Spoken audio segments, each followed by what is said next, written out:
¿Cómo están? Ya hace creo que un par de semanas no nos miramos. Estuve un poco enfermo, pero ya gracias a Dios estoy mejor. He recibido la tarea de varios de ustedes. Muchas gracias por ese esfuerzo que hacen en aprender. Y bueno, hoy vamos a hablar de los profetas. Hoy tenemos una clase interesante, así que traiga toda la atención que usted pueda y gracias por apartar de su tiempo en su horario para reunirnos y aprender de la palabra de Dios. Recuerde que ese es el propósito. Queremos ser mejores siervos, siervas de Dios. Así que bueno, a ver, ¿qué preguntas tienen? Antes que comencemos, vamos a hablar de los profetas. La última vez que nos reunimos, ¿se acuerdan? Estuvimos hablando acerca de la literatura poética y sapiencial.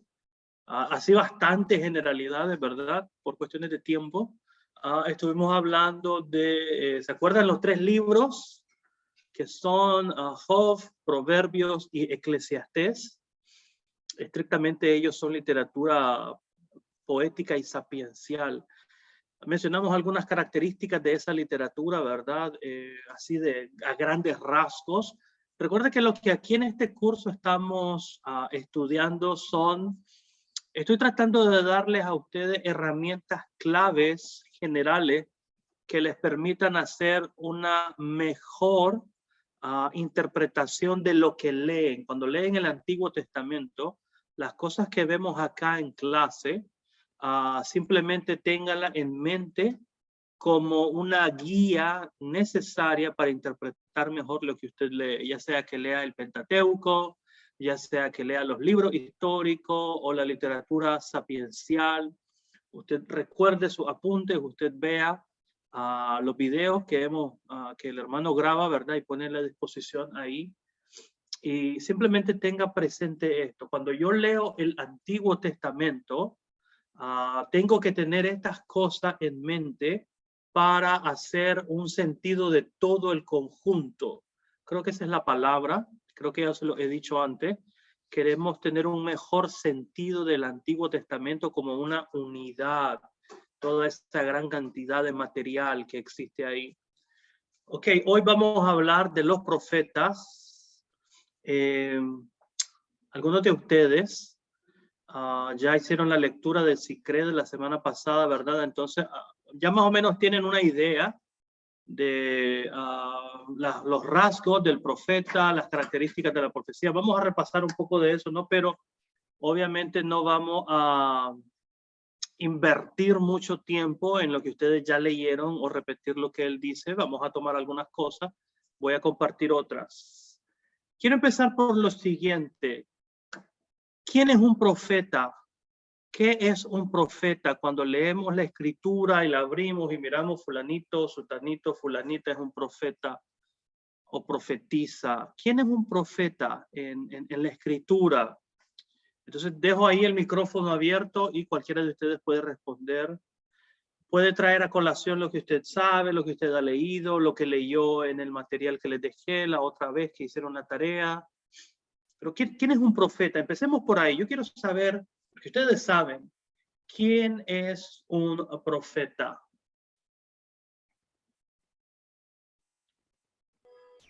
Buenas noches, hermanos, que el Señor les bendiga. Amén, hermana, buenas noches.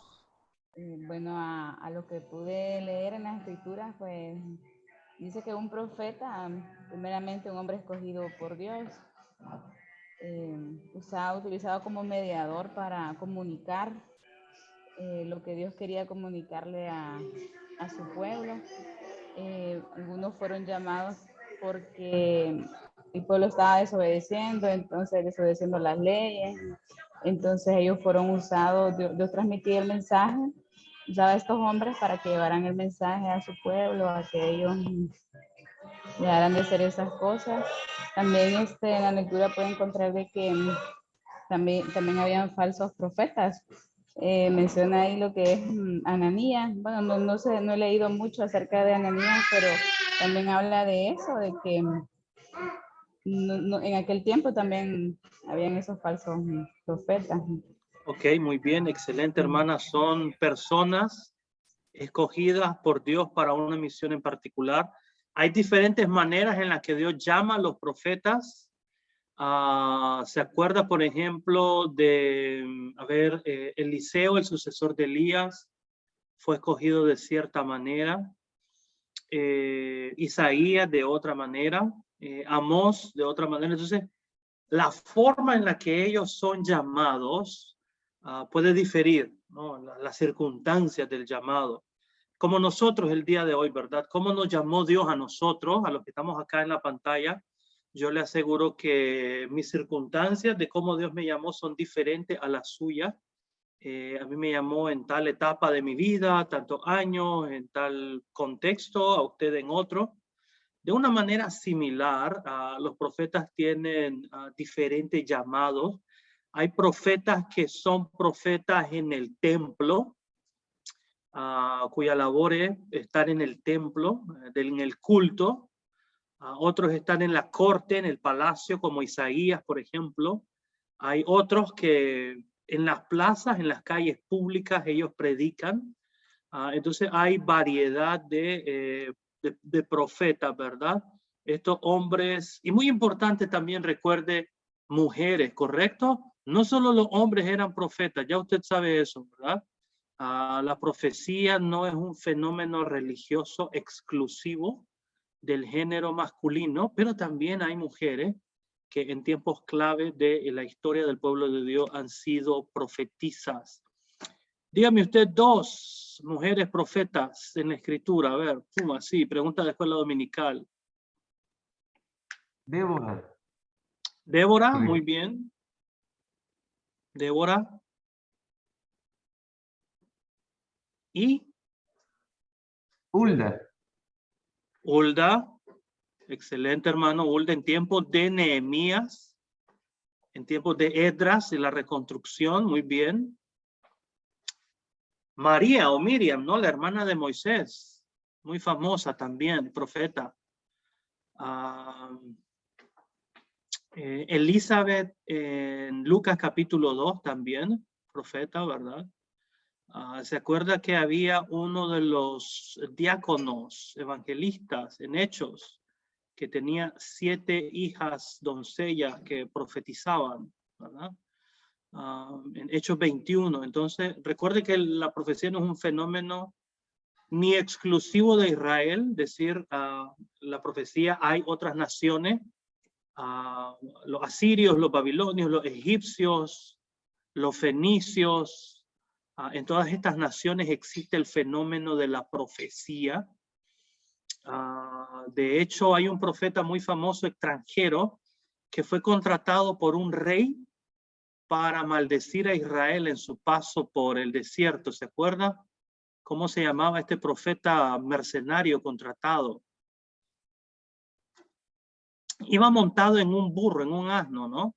Y Dios lo hizo hablar. Ahí le doy una pista, ahí no se puede perder. Balaam. Ahí está, ¿verdad? Yo sé que Balaam. sabe, hermana, muy bien, claro. Balaam no era un profeta, Balaam era el rey, yo creo que el profeta era, a ver, sí, Balaam, y el rey creo que era Balac. Balaam no era un profeta de Israel, pero era un profeta de otro pueblo, de otra nación. Entonces, es un fenómeno complejo, vamos a ver algunas peculiaridades, algunas generalidades. Yo quiero hacer una diferencia ahorita que empezamos. Mire, una cosa es hablar del profeta como tal, como figura, ¿no? Y otra cosa es hablar desde una perspectiva literaria, el libro de tal profeta. Entonces, por ejemplo, Jeremías. Jeremías como profeta, como persona, es una cosa, su ministerio. Jeremías, el libro que tenemos ahora, es otra cosa. Vamos a tratar de enfocarnos un poco en ambas cosas, pero en este curso lo que nos interesa es el libro como tal, en su forma final. ¿Cuántos libros proféticos tenemos en el Antiguo Testamento? A ver, ahí sí.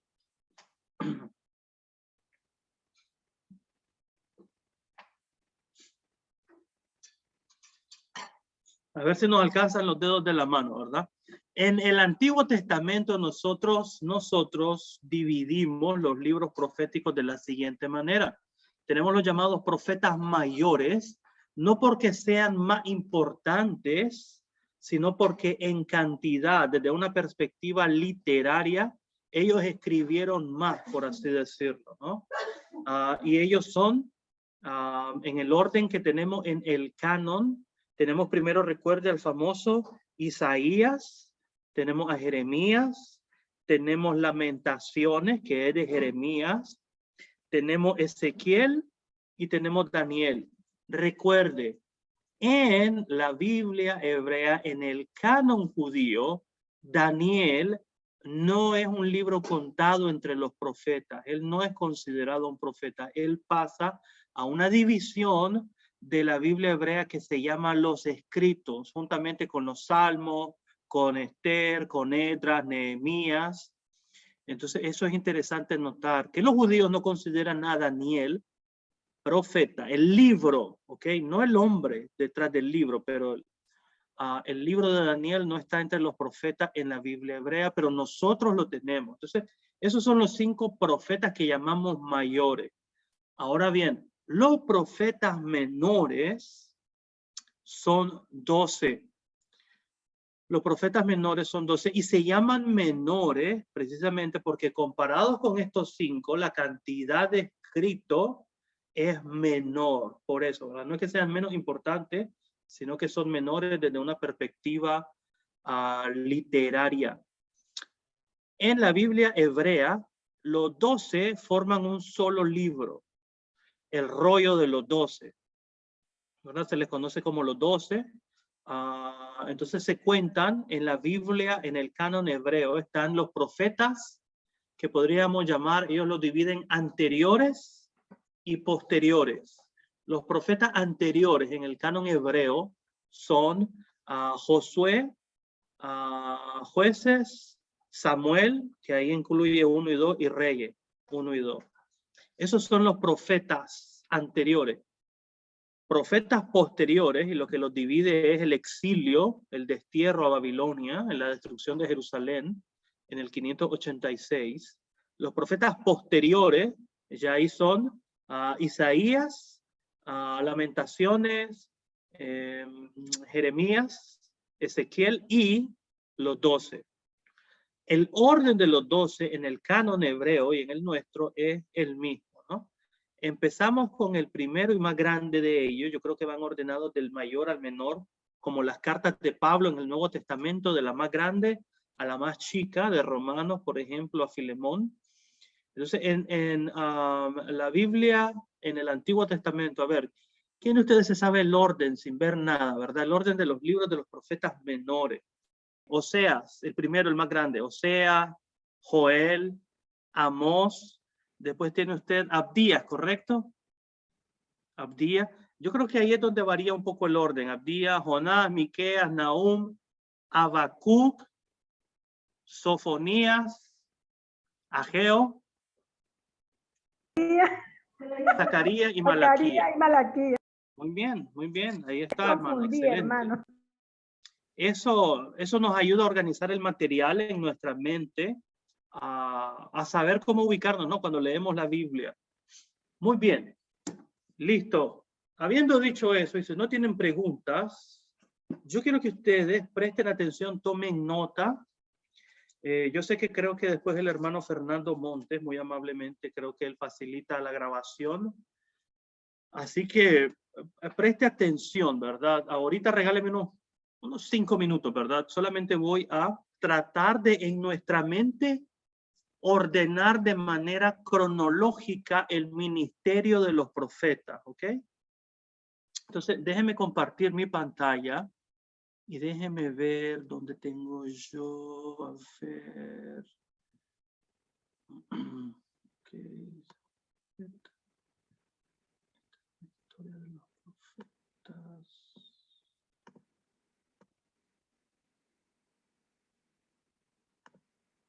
Ok, voy a compartir mi pantalla y aquí vamos a ver este orden. Este es el orden que le estaba hablando ahorita. Ahí están los libros proféticos. Entre paréntesis va a ir el lugar donde ellos profetizaron y un aproximado del tiempo en el que ellos profetizaron, ¿ok? Entonces los libros proféticos, los mayores, tenemos a Isaías y Jeremías en el reino del sur, Judá, ¿no? Lamentaciones, Ezequiel en el exilio, a los desterrados ya en Babilonia, Daniel después del exilio en el siglo II antes de Cristo. Después tenemos a los profetas menores. Ahí está el orden, ¿no? Oseas, Joel, Amós, Abdías, Jonás, Miqueas, Nahum, Habacuc, Sofonías, Ageo, Zacarías y Malaquías.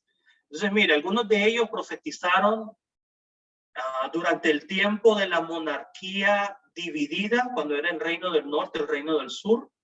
Israel es el norte, Judá es el sur, y algunos de ellos incluso predicaron a las naciones paganas, ¿no? Entonces, por ejemplo, los profetas del reino del norte son Oseas, Amós. Ellos profetizan al reino del norte, Samaria, Siquem, por ejemplo, ¿verdad?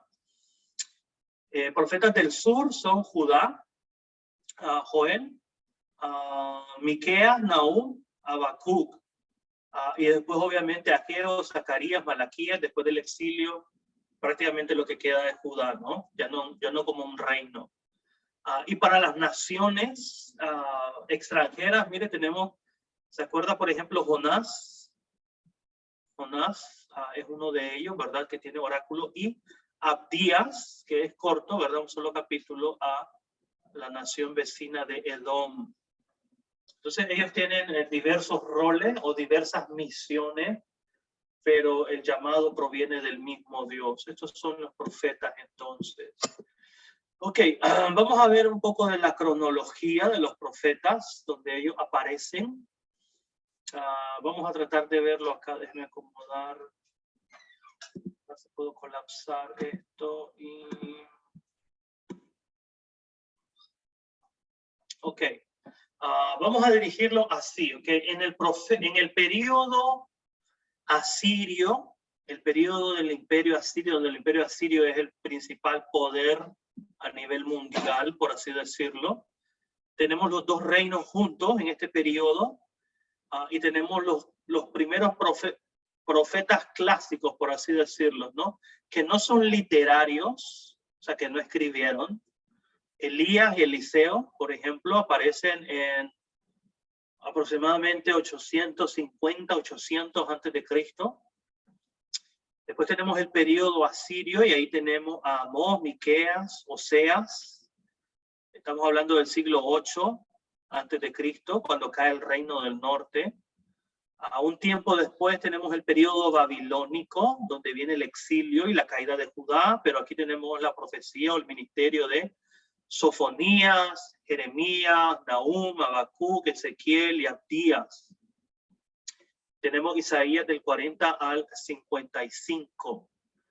Y después tenemos el periodo persa o el periodo de restauración, cuando ya regresan del exilio en Babilonia. Y tenemos aquí en este tiempo el periodo persa, Isaías del 56 al 66. Tenemos a Ageo, a Malaquías y a Zacarías. Entonces, si pudiéramos ubicar los profetas y su ministerio en una tabla cronológica, esta sería, ¿ok? Y el criterio para ubicarlos aquí es cuál era el imperio o reino de turno en el tiempo en el que ellos ministraron, porque obviamente el mensaje de ellos está envuelto en un contexto histórico particular. El mensaje de ellos llega en ese momento para el pueblo. Entonces, estos son los tres principales periodos. Y ahí están algunos de los principales profetas, ¿ok? Esta es otra forma de verlos en el tiempo de los reyes. Obviamente no requiero que ustedes memoricen esto, ¿verdad? Ahí lo van a tener en el video que les presente el hermano. Pero esta tabla lo que nos ayuda es a ver qué profeta ministraba en el tiempo de cuál rey en Judá o el rey de Israel. Ese siempre es un buen dato que manejar, ¿verdad? Entonces, por ejemplo, si nosotros pusiéramos al famoso profeta Oseas, que es el primero en los profetas menores, Tenemos su tiempo de profecía aproximadamente, ¿verdad?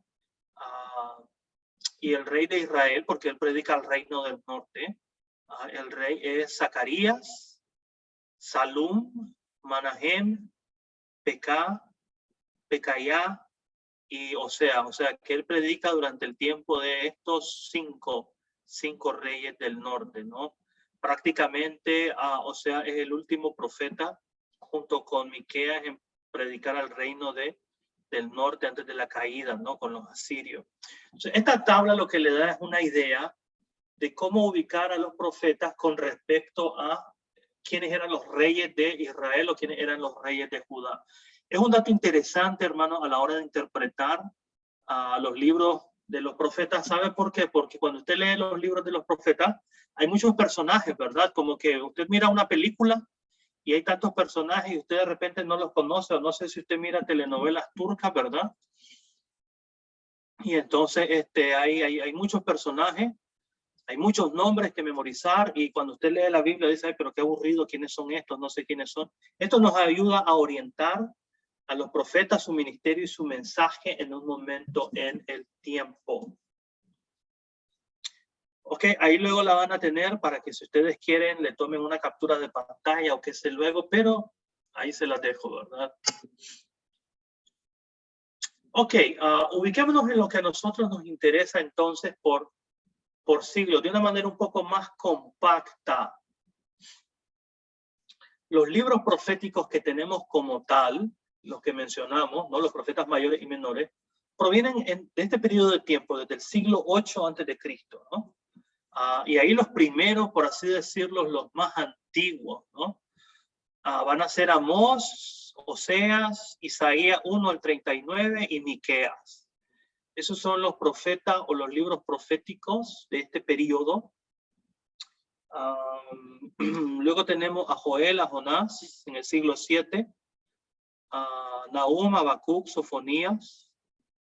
Después en el siglo 6 hasta la caída de Jerusalén, miren, Jeremías, Lamentaciones, Ezequiel, Isaías, Ageo, Zacarías.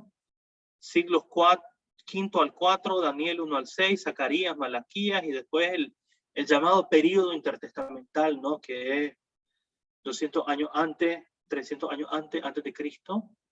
Daniel 7 al 12. Con esto lo que le quiero decir, hermano, hermana, es de que note que en cada periodo histórico importante de Israel, del pueblo de Dios, ha habido profetas. ¿Por qué? ¿Por qué cree usted que en cada tiempo ha habido profetas? O sea, Dios no los ha dejado sin profeta. ¿Por qué? ¿Por qué piensa? A ver, vamos a preguntar aquí a la hermana Erika. Hermana Erika, ¿por qué piensa usted que siempre hubo profeta?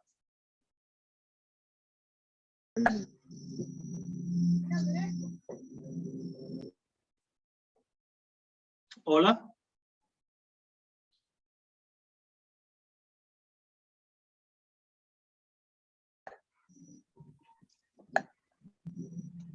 ¿Me escucha? Sí, ahora sí la escucho, hermana. Bueno, pienso que él siempre ponía profetas para poder alentar al pueblo, que a pesar de que estaban viviendo ese tiempo difícil, el pueblo de Israel, o sea, entonces él quería que ellos siempre tuvieran un consuelo, y además de que alguien les dijera que se tenían que arrepentir de lo malo que habían hecho. Ok, excelente, muy bien. O sea que Dios siempre los dejó, gracias, hermana. Por así decirlo, Dios siempre los dejó con dirección, ¿no? Nunca los abandonó, por así decirlo. Creo que Dios le dijo, no recuerdo si a Jeremías o a Ezequiel, creo que Jeremías se quejaba, ¿no? Pero Señor, ¿por qué me mandas si ellos no escuchan? No sé si le pasa eso a usted, que hay veces le quiere hablar a la gente, a la iglesia, ¿verdad? O imagínese un instructor queriéndole hablar a sus estudiantes, ¿verdad? Por ejemplo. Pero la gente simplemente no escucha, ¿verdad? No tienen ganas de oír. No sé si le ha pasado, ¿verdad? A lo mejor no le ha pasado. Pero bueno, Jeremías dice, Señor, ¿pero para qué me mandas donde ellos?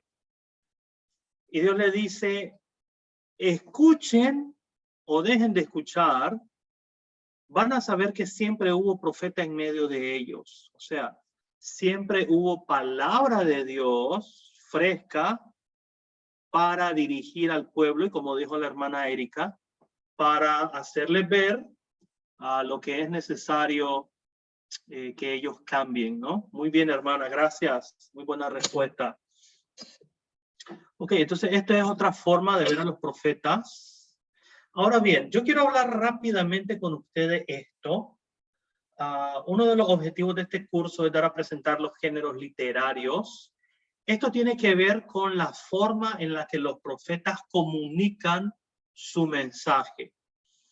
Usted, si leyó Así Cree, o si ha leído alguna vez de manera detallada, pausada, suave, como viendo con un microscopio a los profetas, usted sabe que detrás de cada uno de ellos hay un complejo y largo proceso de composición. Y que la profecía, como muchas otras libros del Antiguo Testamento de la Biblia, primero circularon en forma oral. Ya usted sabe eso, ¿verdad? Eso no es algo nuevo para usted. Con el paso del tiempo, discípulos de los profetas, escuelas de los profetas, se encargaron de esas colecciones y tradiciones orales, fijarlas por escrito. Estamos hablando de procesos de décadas. Entonces, lo que yo quiero aquí a continuación es simplemente compartir con ustedes algunas de las formas en las que los profetas comunican su mensaje, porque no siempre lo hicieron de la misma manera, ¿sabe usted? Los profetas, usted va a ver, son artistas, hermano. Los profetas son creativos, los profetas son personas que, miren, la piensan y crean, diseñan. No simplemente van y Dios les dice, ve y di esto, y van como un robot, no. Creo que ya les mencioné el caso, por ejemplo, me llama la atención a mí la creatividad de Natán, el profeta, cuando Dios le dijo, ve a David, después que David se había llegado a Betsabé, y se acuerda que David ya había matado para encubrir su crimen, había matado a Urías, ¿no? Y él es el rey, nadie sabe, él piensa que nadie sabe, y bueno, ahora viene Natán, el profeta, a jugarse el cuello, ¿no? Porque lo puede mandar a matar también, David. ¿Quién le va a ir a ustedes a decir a una autoridad, verdad? Mire, está haciendo mal. No, ¿verdad? Pero, bueno, dice Natán, ok, ya sé qué voy a hacer. Le voy a contar una parábola, una historia, ¿verdad? Esta es la famosa parábola de Natán. Fíjate que había un hombre que tenía una ovejita que le había criado desde que era un ternerito y era como una hija y comía del mismo plato. Y bueno, mire, le ganó el corazón a David. David se identificó a tal punto que cuando Natán le dice, y fíjate que vino un hombre, un vecino, ¿verdad? Y no quiso darle de la suya y le mató a la oveja al hombre. Se enojó David. Cuando se enojó, dijo Natán, aquí voy yo. Ahí es, dijo. Entonces, a la hora de enviar un mensaje, hermano, uno tiene que ser creativo. Tiene que ser creativo. Y una cosa que me gusta de los libros proféticos es que vienen de diferentes maneras esos mensajes. Entonces, vamos a ver género literario. Género literario, recuerde, es una forma de comunicarse, hermana. Hay géneros musicales, hay géneros, por ejemplo, cuando usted lee, ¿verdad? Usted sabe que está leyendo poesía, le decía el otro día, o que está leyendo prosa, o que está leyendo narrativa, un obituario o deporte. Entonces, el género literario le permite a usted una clave para interpretar lo que está leyendo. Entonces, algunas formas en las que estos profetas comunicaron su mensaje, número uno, hay géneros que vienen tomados de la sabiduría. Recuerde que Israel por un tiempo fue una confederación de tribus, familias, clanes, casas. Entonces, ahí, en las casas, en la familia, se forman profecías, ¿no? Por ejemplo, hay parábolas, y aquí hay algunos textos, no los podemos leer, pero por ejemplo, mire esta parábola en Oseas capítulo 12.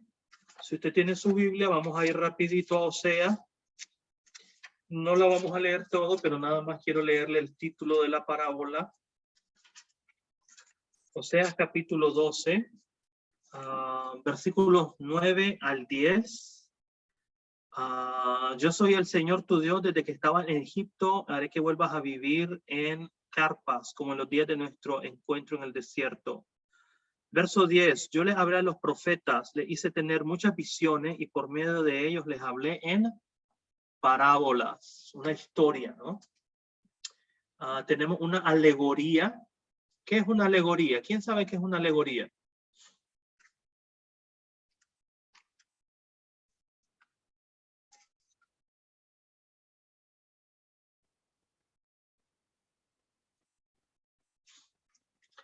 Una alegoría es un recurso literario que nos permite utilizar una historia para ilustrar algún punto o principio. No es una metáfora necesariamente, ¿verdad? Pero los diversos elementos que se presentan en la historia pueden tener diversos significados, no nada más uno literal. Entonces, en Ezequiel capítulo 17, verso 1 al 9, hay una alegoría. Rápidamente, no la vamos a leer toda, pero véngase conmigo a Ezequiel. Y mire, vamos a leer el capítulo 17 de Ezequiel para que sepamos que ahí hay una alegoría. Entonces, Ezequiel lleva un mensaje y dice Ezequiel 17, 1 al 9. El Señor me dirigió la palabra. Verso 2. Hijo de hombre, plantéale al pueblo de Israel este enigma y nárrale esta parábola. Adviértele que así dice el Señor. Llegó al Líbano un águila enorme, de grande ala, tupido plumaje y vivos colores. Se posó sobre la copa de un cedro y arrancó el retoño más alto. Lo llevó a un país de mercaderes y lo plantó en una ciudad de comerciantes. Tomó luego semilla de aquel país y la plantó en terreno fértil. Y ahí comienza, ¿verdad? Verso 7. Pero había otra águila grande, de gigantescas alas y abundante plumaje, y la vid volvió sus raíces. Y entonces aquí tenemos dos águilas, ¿verdad? Entonces, ¿cuál es la interpretación? Dice uno, ¿verdad? ¿Qué es lo que este hombre quiere decir? Ahí más abajo viene la interpretación en el verso 11 en adelante. Hay fórmulas de bendición y maldición, como en Jeremías 17, si obedece, si hace esto, viene la bendición del Señor. Y hay comparación, ¿verdad? ¿Con qué voy a comparar a este pueblo? Lo voy a comparar con un animal, un camello, una prostituta, qué sé yo, ¿verdad? Varias formas en que los profetas comparan. Este es un género literario, ¿verdad? Son géneros que vienen de la sabiduría popular, familiar, de tribu. Un segundo género literario, una segunda clasificación, tiene que ver con 4 tipos de géneros que son tomados del culto, ya sea en el tabernáculo o ya sea en el templo. Tienen que ver con la liturgia, con la adoración, con el templo. Son los himnos. Hay himnos en algunos de los profetas, por ejemplo, en Isaías 12, en Habacuc 3, 1 al 19, en Amós capítulo 9, versos 5 al 6, ahí usted tiene himnos. Hay instrucción didáctica, ¿verdad? Como en Amós capítulo 4, como en Ageo capítulo 2, versos 10 al 13. Hay incluso oraciones, ¿no? Como en Jeremías 32. Estas oraciones pueden ser individuales del profeta por su pueblo, pueden ser comunales de toda la nación. Y hay lo que se llama oráculos de salvación, ¿no? Como por ejemplo Isaías 41, versos 8 al 16. Entonces, estas son algunas formas en las que los profetas comunican el mensaje que les llega de parte de Dios. ¿Hasta acá hay alguna pregunta, hermano? ¿Alguna duda? ¿Algo que quiera que aclaremos de una manera tal vez un poco más pausada? Voy a detener para poderlos ver a todos y si alguien tiene alguna pregunta. ¿Cómo vamos hasta este punto? ¿Sí? Excelente, muy bien. Son un buen grupo. Ok, a ver, por ejemplo, no miro a la hermana Janet, no sé si está ahí la hermana Janet. Miro su sillón, no sé si ese es un fondo de pantalla que la hermana tiene, ¿verdad? Ahí regresó, hermana, está criando, hermana. No se preocupe, haga lo que tiene que hacer, hermana. Ok, sigamos entonces con otros géneros literarios. Recuerde, género literario es la forma en la que los profetas comunicaron su mensaje. Simplemente no se pararon y abrieron la boca y empezaron a hablar, ¿ok? Eso es lo que yo quiero que usted vea. A ver, me faltan creo un par. Ok, ahí van 2. Vienen géneros como contexto judicial legal. Y uno de los más famosos es la disputa o querella, o cuando dice Dios tiene un pleito con su pueblo. Esa frase, pleito, es un término hebreo que puede denotar. Imagínense unas personas disputando en la corte, no la corte como el día de hoy, pero en aquel tiempo la gente, los dirigentes llevaban los juicios en la plaza pública donde está la entrada, la puerta de entrada de la ciudad.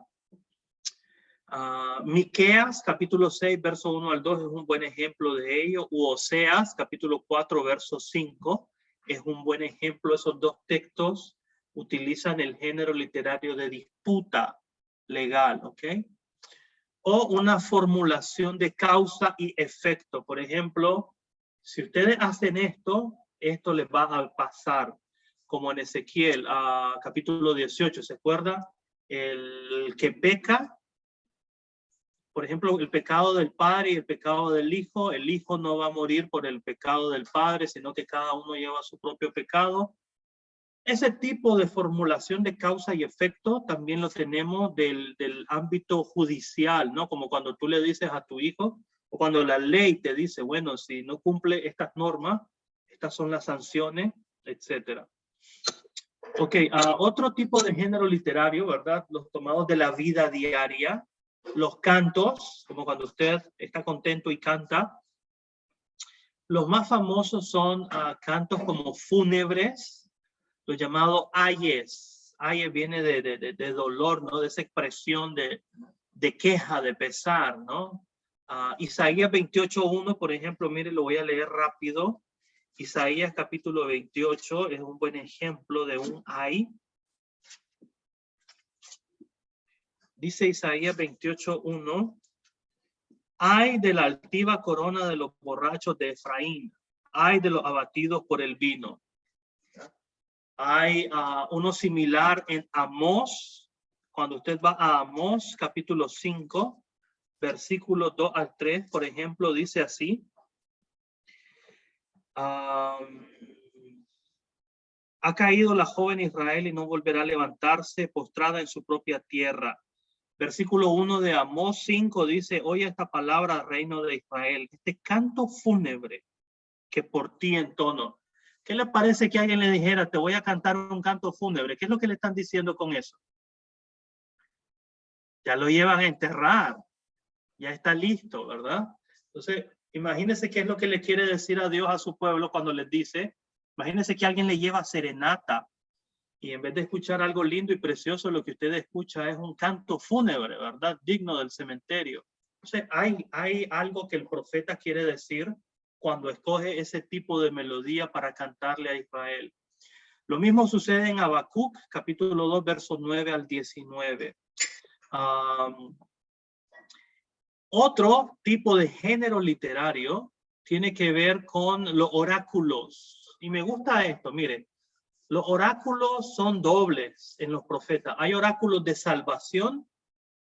Así dice el Señor, por ejemplo, en Isaías 40, se anuncia salvación para los exiliados.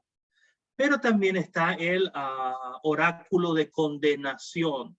Por lo que han hecho, esto es lo que les va a suceder ahora, ¿verdad? El oráculo de condena usualmente lleva dos elementos, ¿no? Número 1, denuncia el pecado. Y número 2, anuncia el castigo por ese pecado. Y hay oráculos de condena que son individuales, por ejemplo, para un rey, para un sacerdote, para un dirigente, como en Amós 7, 16 al 17, que son directos e inmediatos. Y hay unos que son colectivos para toda la nación, para el pueblo, para una nación pagana. Y esos son un poco más extensos, ¿no? Como en Amós 1, versículos 9 al 15. ¿Para qué le digo todo esto? Bueno, hermano Lenin, ¿y esto para qué me sirve a mí? Se lo digo para que cuando lea los profetas y los interprete, usted sepa reconocer que hay una amplia, me gusta esa, diversa forma de recursos que los profetas utilizan para comunicar los mensajes de Dios. Hay poesía, hay música, hay discursos orales, hay lenguaje judicial, hay lamentos. Una diferencia de todo esto, hermanos y hermanas, es que cuando usted lee el Antiguo Testamento, no piense que es algo aburrido, tedioso, ¿no? Aquí usted estamos ante una obra literaria creativa, artística. Nuestra interpretación de tal obra literaria tiene que ser creativa y artística. O sea, usted no puede predicar un sermón que es poesía y predicarlo como que fuera un discurso oral. Hay veces nuestra predicación tiene una sola forma, uniforme. Tomamos cualquier texto de la Biblia y lo predicamos de la misma manera. Ya usted lo debe de haber visto. Siempre la misma forma de predicar, ¿verdad? ¿Por qué? Porque nosotros no tomamos en cuenta la forma en la que está contenido el mensaje. Esto viene a ser algo así, hermana, como, ¿sabe cómo? A ver, imagínense una propiedad física, ¿no? De los líquidos.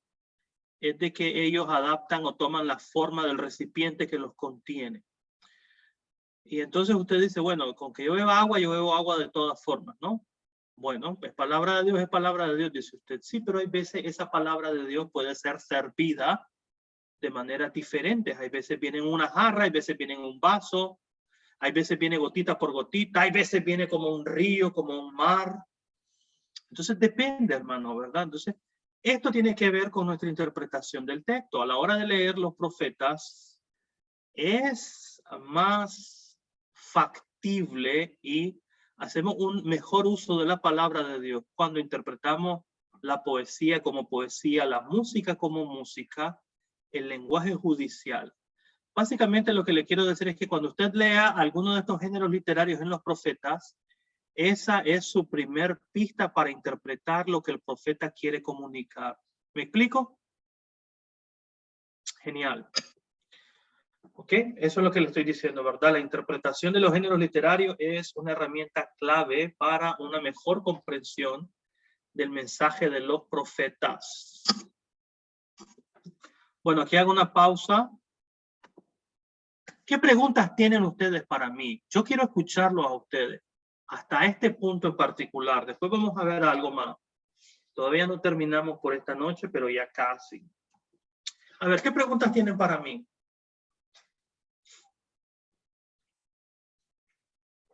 Obviamente sobre lo que estamos conversando, ¿verdad? De los profetas.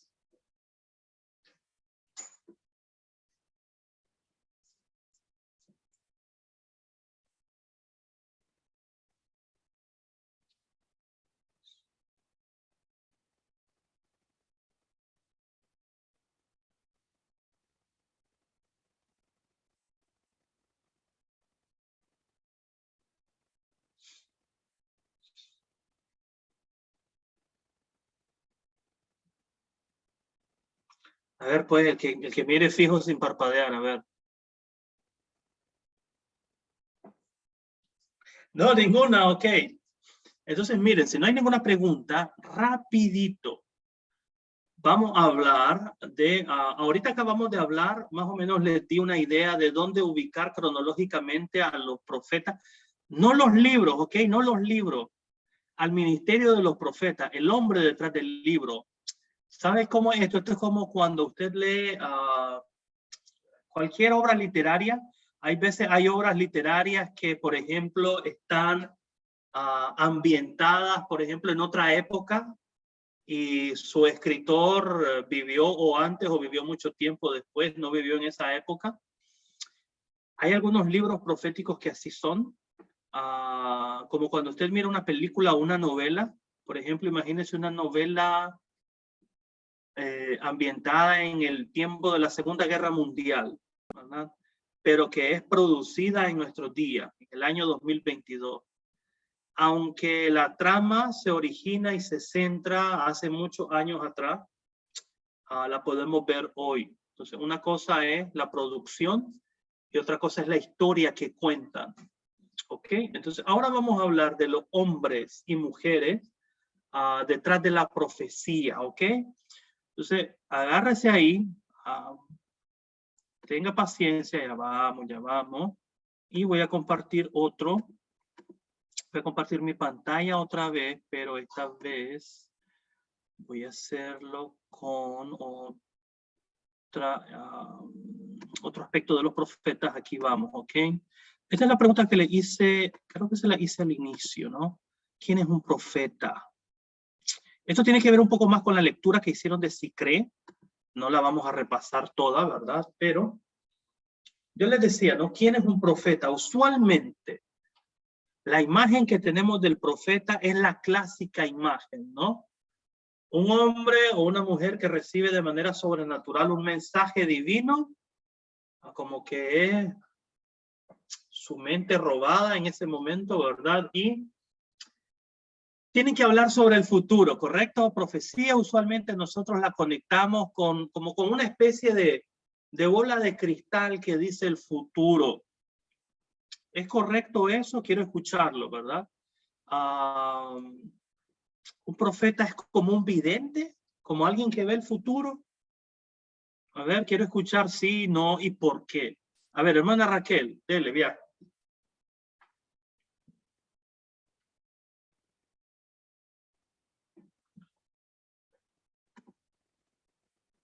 Pues, ok. Hermano, se decía de que se hablaba de un profeta como un vidente porque él podía decir lo que iba a pasar en el futuro. Entonces la gente, incluso cuando por ejemplo, si alguien iba a hacer algo, entonces él ya lo sabía.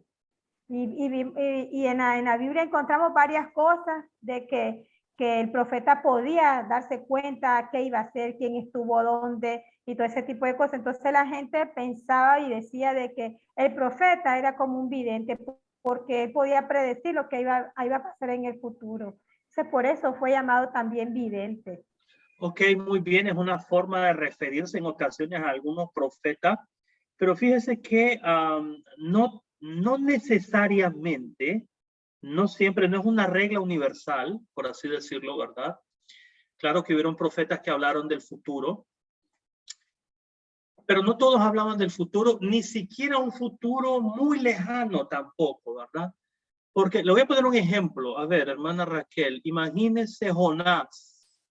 ¿Qué es lo que Jonás predicaba? ¿Cuál era el mensaje?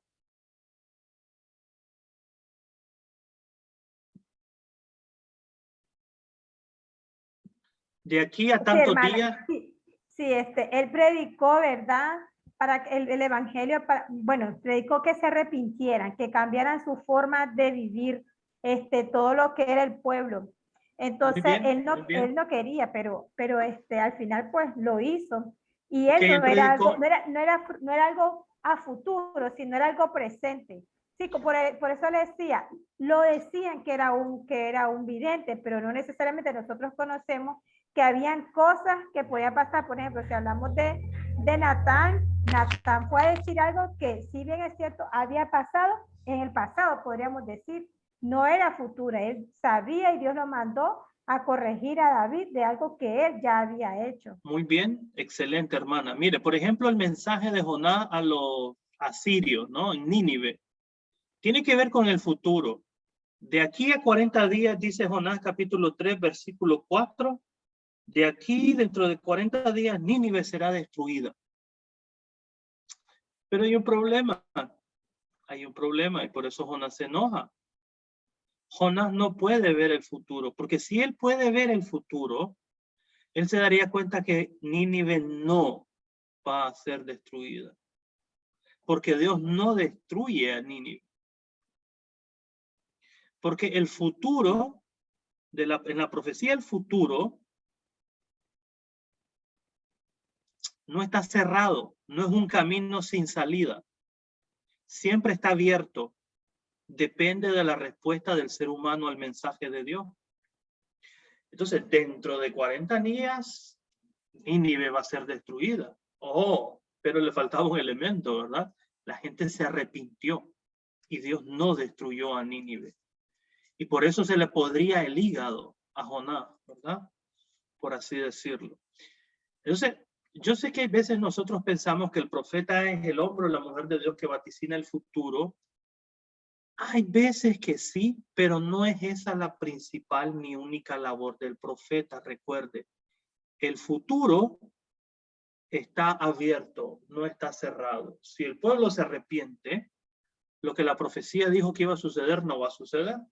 Ah, pero si no hay arrepentimiento, entonces lo que se dijo que iba a pasar, va a pasar. Entonces, en ese sentido, el profeta viene, ¿verdad? De ese término hebreo naví, que significa fruto de labios o boca de Dios. Y eso lo que nos quiere decir es que enfatiza la función oral del profeta, su labor de transmitir de manera oral lo que Dios comunica. Y ahí está la idea, ¿verdad? Tenemos uno que predice el futuro. Recuerde que en la profecía el futuro siempre está condicionado del presente en el cual nace y se genera el mensaje. No es un futuro que está desconectado del presente de los oyentes, porque entonces la profecía no tendría sentido para la audiencia original a la que fue proclamada. ¿Me estoy explicando? Vamos a ver, te lo voy a poner en estas palabras. Si Isaías, Dios lo comisiona a hablar un mensaje, no para su tiempo ni para su gente, sino para 700 u 800 años en el futuro, ese mensaje no funciona, no sirve, no tiene ninguna validez para la audiencia original. Y siempre, siempre, sin excepción, la profecía tiene que ver con una situación en el presente, de tal manera que el futuro está conectado, ligado íntimamente a lo que se está viviendo en el presente. Eso es muy importante. Denme un segundito, por favor. A ver.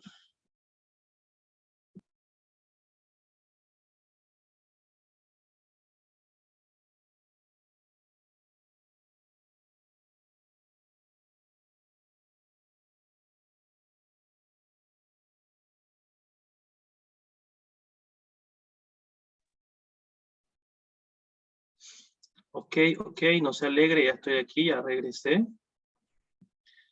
A ver. Ok, entonces estábamos hablando de que el profeta es uno que no necesariamente adivina el futuro. Sí estamos hablando de que es un personaje solitario. ¿Por qué? Porque el mensaje que predica no es popular, a nadie le gusta. ¿Verdad? A nadie le gusta que le esté hablando de lo malo que hace o señalando lo malo que hace. Entonces el mensaje separa al profeta de tal manera que se vuelve una especie de personaje solitario. Ser profeta de Dios prácticamente equivale a estar contra las demás personas por el mensaje, ¿no? Aunque pues hay predicadores que son solitarios porque son muy enojones, muy amargados, qué sé yo, no son muy sociales. Tal vez usted conoce a uno u otro, ¿verdad? Por eso se ríe. Bueno, anímelo en el Señor, anímelo, hermano, dígale, chúpese un limoncito. Hay profetas que son reformadores sociales, como Isaías y Amós. O sea, ellos van contra el sistema, por así decirlo, la corrupción de los gobernantes, de los sacerdotes, de los jueces, los denuncian, ¿no? Hay profetas que son funcionarios en el culto. Por ejemplo, Ezequiel era un sacerdote. Entonces, los profetas vienen de diferentes roles, vienen en diferentes moldes, por así decirlo, ¿verdad? No hay un uniforme que le pueda poner a todos los profetas para identificarlos por igual. En el antiguo cercano oriente, ¿no? Estamos hablando de la media luna fértil, ¿no? Desde Egipto, el Valle del Nilo, hasta lo que hoy en día es Irak, Irán, donde habían las grandes civilizaciones, asirios, caldeos, los egipcios, todos ellos tenían, como les dije antes, algún tipo de profecía, ¿no? Le mencioné a Balaam en Números capítulo 22, versículos 4 al 5, pero también recuerda a los profetas de Baal, ¿se acuerdan? En Primero de Reyes capítulo 18, el famoso enfrentamiento de Elías y los profetas de Baal. Los profetas de Baal no son profetas de Israel, son de otra nación, cananeos, ¿no? Hay un conjunto de literatura, ¿verdad? Los archivos de Mari, del antiguo Cercano Oriente, también contienen el fenómeno de la profecía. El profetismo, le dije, incluía hombres y mujeres también. Aquí algunas de las más famosas, ya ustedes han mencionado algunas, ¿verdad? Por ejemplo, Miriam o María, la hermana de Moisés, Débora, Hulda, Noadías en Nehemías 6:14, o la esposa de Isaías en Isaías 8:3, ¿verdad? Entonces, creo que no está de más recalcar que el profetismo en Israel no estaba conectado al género, ¿verdad? Como por así decirlo, naciste hombre, entonces automáticamente puedes ser, tienes derecho a ser profeta por el género. No, nada más. ¿Qué es lo que lo hace a uno ser profeta? Déjenme hacerle esa pregunta, a ver. ¿Qué lo constituye a uno como profeta de Dios?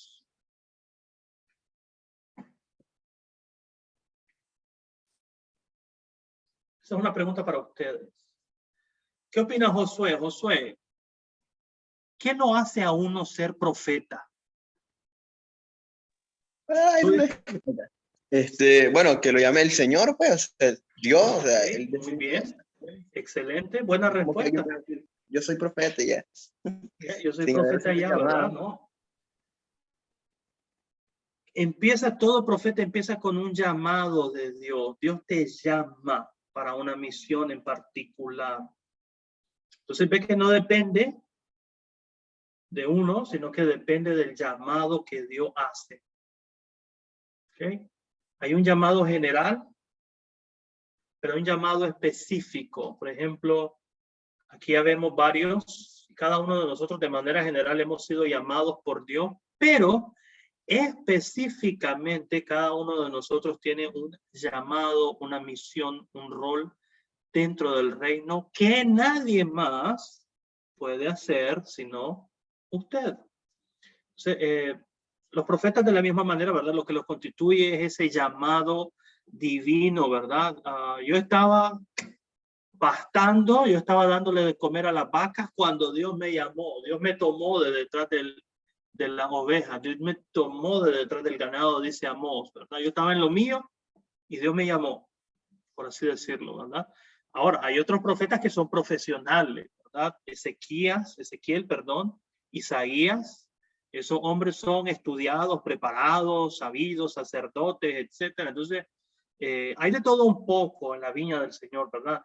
No vamos a menospreciar a nadie porque no tiene una formación profesional, pero no nos vamos a ir al otro extremo de la falsa humildad y desechar a la gente solamente porque sí tiene preparación profesional, ¿correcto?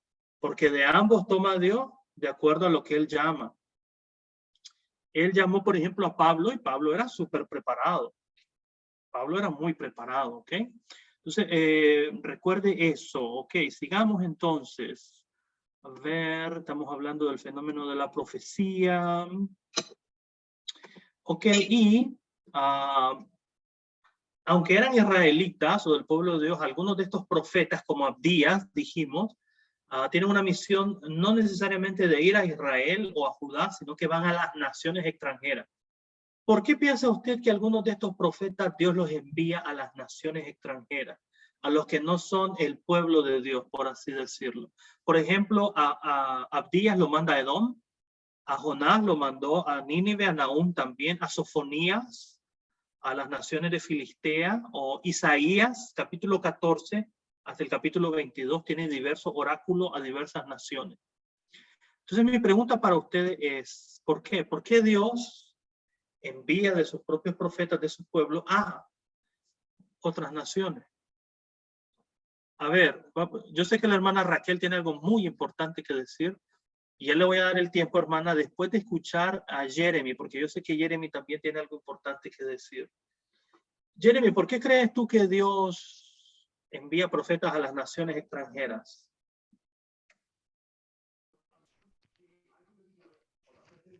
Puede ser. ¿Me escucha? Sí, claro. Ok, puede ser que él tenía esa persona especial para que no lo encontraba en otro lugar para mandarla justamente ahí.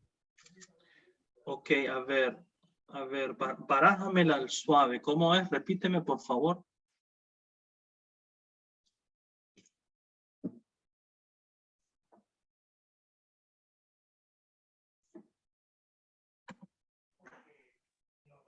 Que él tenía un escogido exactamente para eso, que no lo Ok, encontraba en otro lugar, por eso lo mandaba ahí.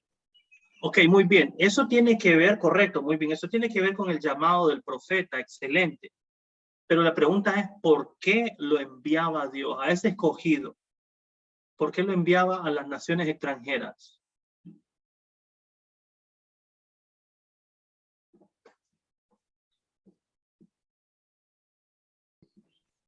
¿Por qué lo enviaba? Es la pregunta.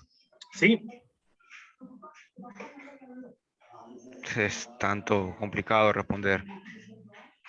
No, ok, la verdad no tendría una respuesta específica. muy bien, excelente. Busquemos una respuesta juntos.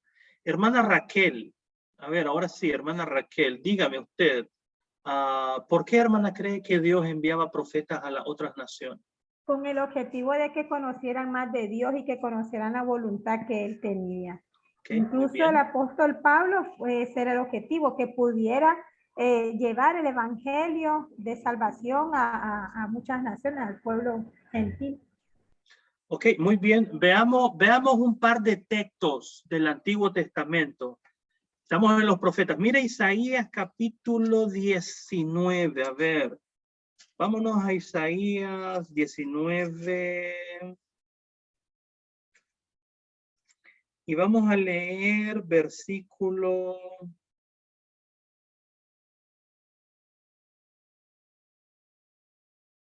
Mira, vamos a leer desde el versículo 18 de Isaías 19 hasta el versículo 25. ¿Lo tiene?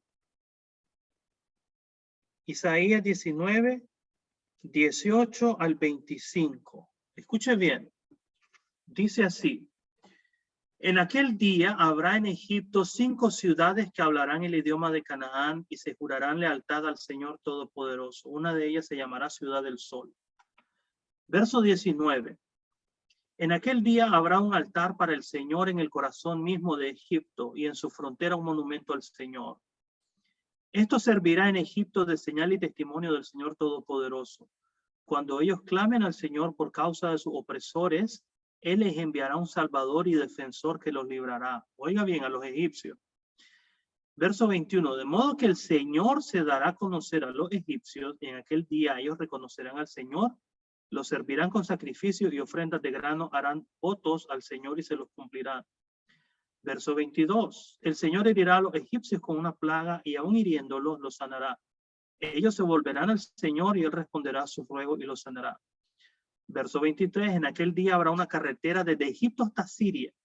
Los asirios irán a Egipto y los egipcios a Asiria y uno y otro adorarán juntos. En aquel día Israel será, junto con Egipto y Asiria, una bendición en medio de la tierra. El Señor Todopoderoso los bendecirá diciendo, escuche bien, bendito sea Egipto mi pueblo y Asiria obra de mis manos e Israel mi heredad. Estamos hablando de Egipto y Asiria, dos de las naciones quizás más crueles que le han hecho mucho daño al pueblo de Dios y aún así Dios las estima importantes para salvarlas con el propósito de que le adoren. Entonces, ¿por qué envía Dios profetas a las naciones extranjeras? Para dar a conocer su nombre, para que las naciones se conviertan a Dios, porque Dios es el Señor de las naciones. No es Dios solamente de Israel. O sea, no es un ídolo local. No es un Dios local como Baal. Él es el Dios de todas las naciones y al enviar profetas a los demás, a las naciones extranjeras, está simplemente ratificando que estas naciones también le pertenecen. ¿Ok? Muy bien. Déjenme terminar entonces, ya nos pasamos unos minutos, pero estoy cobrándome lo que me deben, tranquilo, no se preocupen. Yo les voy a cobrar toda la hora, no se preocupen. A ver, características de los profetas. Estas sí, mire.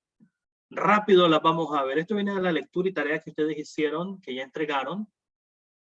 Pero a pesar de que los profetas son diversos, o sea, provienen de diversos trasfondos o de que tienen diversas maneras de comunicar su mensaje, hay algunas características que lo unen, que todos ellos comparten, por así decirlo. ¿Cuáles son? Número uno, es una persona inspirada. Por inspiración queremos decir que recibe un mensaje directa, sobrenaturalmente, por así decirlo, de parte de Dios. Me gusta porque a veces los profetas lo enfatizan y dicen, así ha dicho el Señor. Es una frase que ocurre mucho en Ezequiel, por ejemplo. Persona pública. También el profeta es una persona pública. Quiere decir que está en contacto con el pueblo en medio de diversos lugares. Hay gente en el templo, hay en las cortes, en las plazas, en las calles.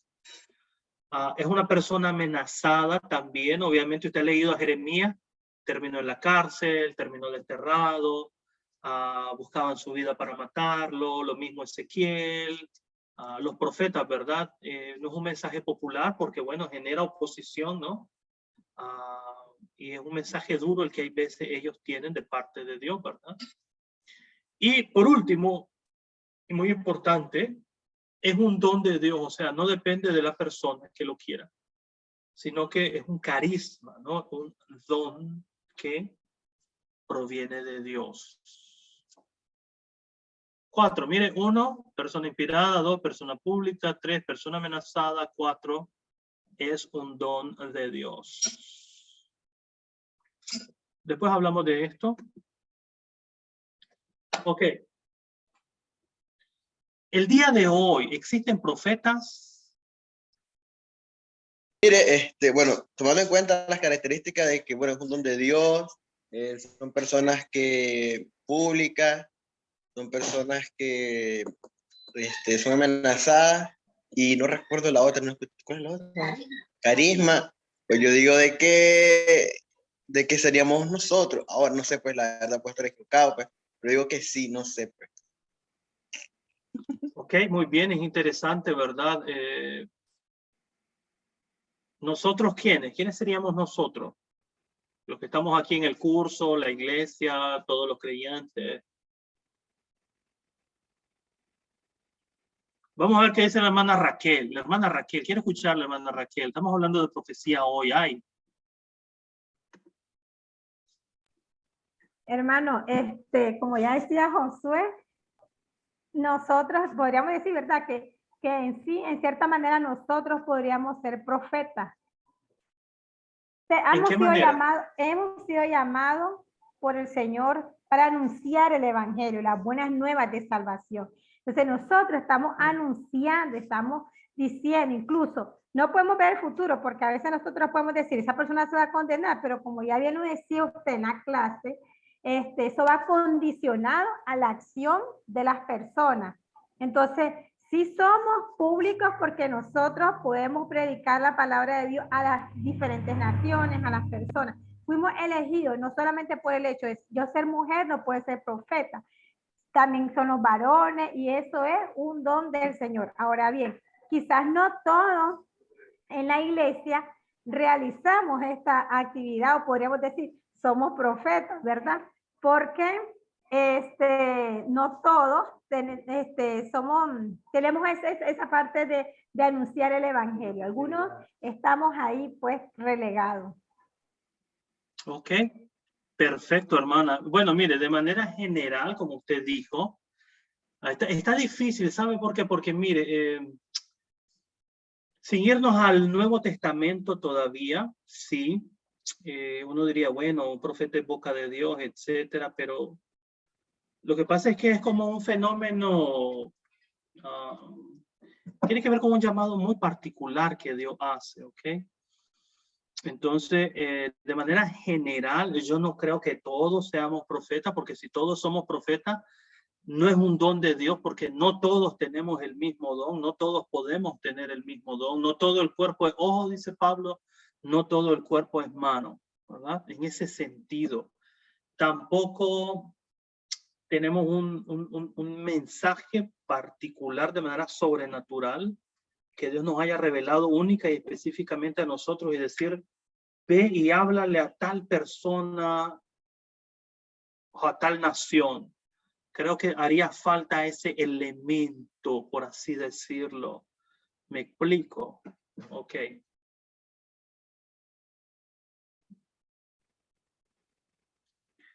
Ok, ¿quién más? Muy bien, estamos en esa conversación.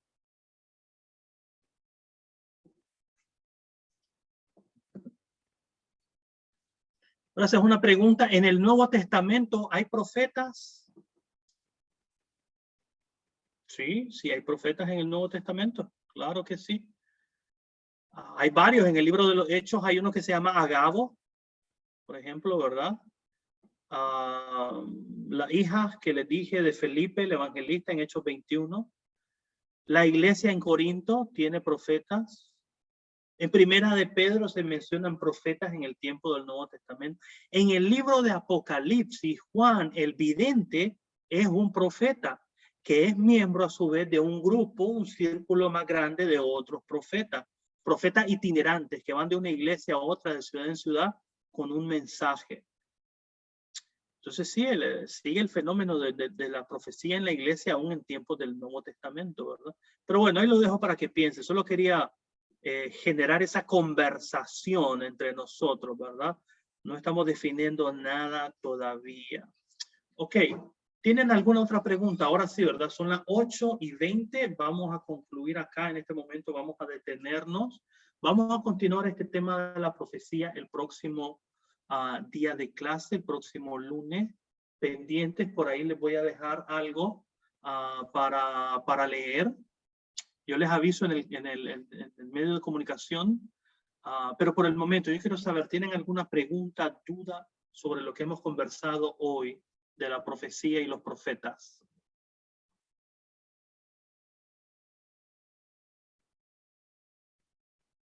¿A la 1? ¿A las 2? ¿2:30? ¿2.75? 2.99. Ahí está, hermana Raquel. Muy bien. A ver, hermana. Mi pregunta es, yo sé, cuando yo le hablaba de que podríamos ser profetas, sí entiendo de que no tenemos un mensaje así. Yo sé, en cierta manera, de que ahora los evangélicos dicen ser profetas.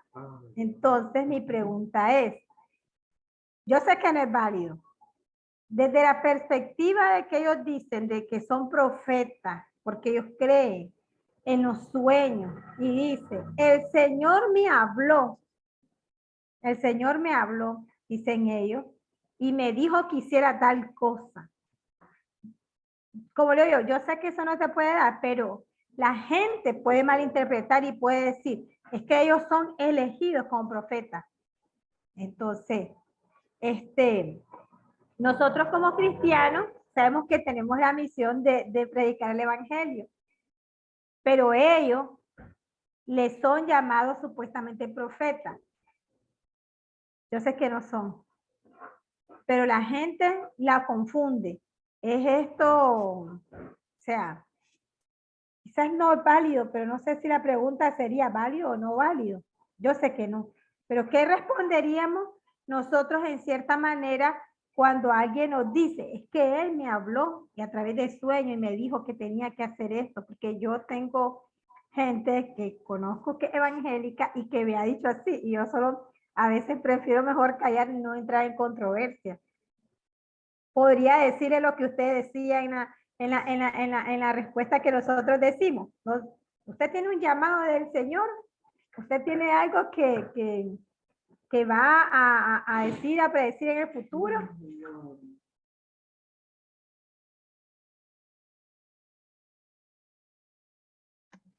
Es una pregunta muy interesante. No tengo una respuesta 100% satisfactoria ni concluyente, pero siguiendo la conversación, hermana, si nosotros partimos del hecho de que la profecía es un don de Dios, no todos pueden tener el mismo don, obviamente. Algunos tienen que tener este llamado especial. Lo que a uno lo hace ser profeta es precisamente este don, esta capacidad sobrenatural, por así decirlo, de hablar de parte de Dios con un mensaje para los gobernantes, para los que oprimen a los pueblos, por ejemplo, ¿verdad? Por eso en ese sentido nosotros, la Iglesia de Cristo, no somos absolutamente nada proféticos. Nosotros no tenemos ni siquiera el más mínimo vislumbre de un espíritu de profecía, ¿verdad? Sino, por ejemplo, vaya a ver ahí en Nicaragua cuántas iglesias, cuántos miembros, predicadores, qué sé yo, se han levantado para denunciar las atrocidades de los gobernantes en Nicaragua. Un ejemplo, ¿verdad? En ese sentido, la Iglesia Católica nos lleva años luz de adelante, ¿verdad? Entonces nos hace falta ese elemento profético, hermana. De ninguna manera nosotros somos profetas, ni remotamente parecidos, porque nos hace falta eso. Pero cuando usted lee el Nuevo Testamento, por ejemplo, mire, usted lee el libro de Mateo, el primer evangelio. Le voy a poner un ejemplo, ¿verdad? Y usted me dice, hermano, hay gente que cree en los sueños. Usted se ha dado cuenta cuando lee el libro de Mateo que va escrito para una comunidad siglos después de la crucifixión y resurrección de Jesús, que cree en los sueños. Usted se ha dado cuenta en el Evangelio de Mateo cuántas veces Dios habla por medio de los sueños. A José y a María, por ejemplo, les dice, ya murió Herodes, regresen con el niño a Nazaret por medio de sueños. A la mujer de Pilato, cuando va a enjuiciar y crucificar a Jesús, se le revela por sueños, ¿verdad? Este hombre es justo, ten cuidado, soñé con él anoche, le dice la mujer, ten cuidado con él, ¿verdad? Entonces Dios está por ahí, parece que Mateo le escribe a una audiencia de creyentes, son cristianos, que todavía creen en los sueños, ¿verdad? Creen que Dios se puede manifestar por los sueños. Entonces, en algún punto nosotros perdimos ese don, por así decirlo, ¿verdad? Pero, aquí está, hermana, mi conclusión, ¿verdad? No todo el que dice ser profeta el día de hoy lo es. Hay que probar su mensaje. Como dice Primera de Juan, hay muchos espíritus, probad los espíritus si son de Dios, ¿verdad? Mucha gente es falsa y es fácilmente reconocible. Pueden utilizar la palabra de Dios como ganancia. Pero la pregunta sería, ¿pensamos nosotros que hoy, en nuestro tiempo, el don espiritual de la profecía ha cesado? Esa es la verdadera pregunta, hermana, detrás de nosotros. Hay que ser muy cuidadoso en decir que cualquiera que dice que es profeta lo es. Y hay que evitar el otro extremo en el cual hemos caído nosotros de completa y totalmente negar el fenómeno de la profecía en nuestro tiempo hoy, ¿verdad? Entonces son dos extremos que hay que evitar, hay que tratar de encontrar qué dice la Biblia y encontrar un punto medio al respecto. Ok, hermanos, muy buena conversación, muchas gracias por su paciencia, nos vemos el próximo lunes.